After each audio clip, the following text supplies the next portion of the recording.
اعوذ باللہ من الشیطان الرجیم، بسم اللہ الرحمن الرحیم۔ اسلامک ہب کے معزز سامعین، السلام علیکم۔ نماز کے بغیر جو اپنی زندگی گزارتے ہیں ان کی زندگی میں سوائے ٹینشن اور دکھ کے اور ہو کیا سکتا ہے؟ خشوع کے ساتھ نماز کرنا سیکھو، نماز پڑھنے کے بعد آپ ہلکے پھلکے پاؤ گے اپنے آپ کو۔ رقت کے ساتھ اللہ کے حضور گڑ گڑاتے ہوئے سجدے کرو، اس کا اپنا سرور پاؤ گے۔ اللہ اکبر۔ لیکن ایک بندہ کہے کہ جناب میں نماز پڑھتا ہوں لیکن ایسی کیفیت تو پیدا نہیں ہوتی، تو شیطان اس کو کہتا ہے کیا فائدہ ایسی نماز پڑھنے کا؟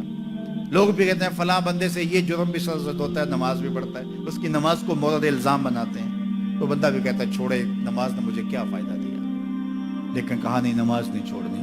پہلے فرمایا نماز میں خشوع کرتے ہیں، یہاں فرمایا نماز کی محافظت کرتے ہیں۔ اگر کسی وجہ سے خشوع پیدا نہیں ہوتا چھوڑتے پھر بھی نہیں ہے، یہ اللہ کا فریضہ ہے۔ محدث کچھوچوی علیہ رحمہ سے ان کے ایک مرید نے کہا حضرت نماز پڑھتا ہوں لطف نہیں آتا، مزہ نہیں آتا، تو آپ نے حیرت سے کہا کہ اس کے باوجود پڑھتے تو ہو؟ کہا جی وہ تو اللہ کا حکم ہے، وہ تو پڑھتا ہوں۔ تو محدث کچھوچوی علیہ رحمہ جھومنے لگے، کہا واہ واہ، تم لطف کے بندے نہیں اللہ کے بندے ہو، تمہیں سرور نہیں آتا پھر بھی پڑھتے ہو، اس کا مطلب ہے تم سرور کے لیے، مزے کے لیے، لطف کے لیے نہیں پڑھتے، تم تو اللہ کے لیے پڑھتے ہو۔ اللہ اکبر۔ تو بندہ سرور نہیں بھی آ رہا پھر بھی اپنے آپ کو کھینچ کے لا رہا ہے مسجد کے اندر، خیال تنگ کر رہے ہیں پھر بھی مصلی پہ اپنے آپ کو کھڑا کر رہا ہے۔ سوچیں اس کو آوارہ پتے کی طرح کبھی ادھر پھینکتی ہے کبھی ادھر پھینکتی ہیں، لیکن پھر بھی وہ کھڑا ہوا ہے کہ میں نماز پوری کر کے جانی ہے۔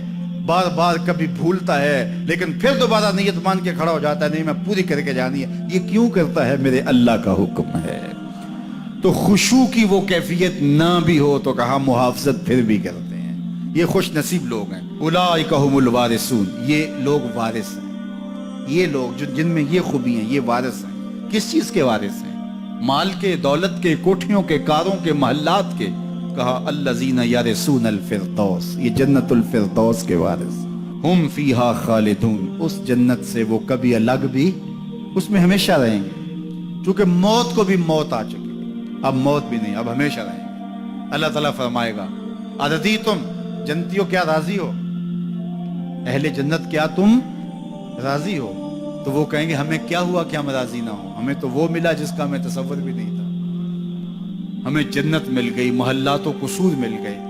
جو سب سے آخر میں جنت میں جائے گا، سب سے آخر میں، جس کو ہماری پنجابی میں پھاڑا کہتے ہیں، سب سے آخر میں، اس کو جنت میں کتنی جگہ ملے گی؟ جو بندہ سب سے آخر میں آتا اس کو دھوپ میں جگہ ملتی ہے، جو اس سے تھوڑا سا پہلے آگا اس کو برآمدے میں ملی، جو اس سے پہلے آیا اس کو اندر جگہ ملی، ایسے ہی ہوتا ہے۔ تو جو سب سے آخر میں جائے گا جنت میں تو وہ سب سے بڑا گناہگار ہوگا، اور جہنم کے رگڑے سہ سہ کے وہ جہنم سے نکلے گا سب سے آخر۔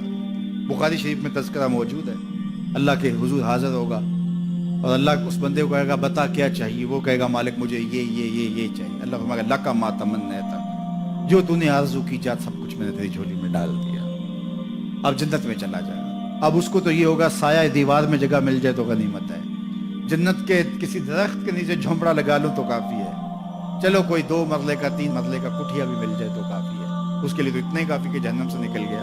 لیکن اس کو کہا جائے گا جا جنت میں چلا جا، اور تیرے لیے جنت میں دنیا سے 10 گنا جگہ ہے، دنیا سے، بخاری کی روایت، 10 گنا جگہ، یہ 7 بر اعظم پہ پھیلا ہوا جہاں، اور اس کو 10 سے ضرب دے، اتنی جگہ اس کی ہے جو سب سے آخر میں جائے گا۔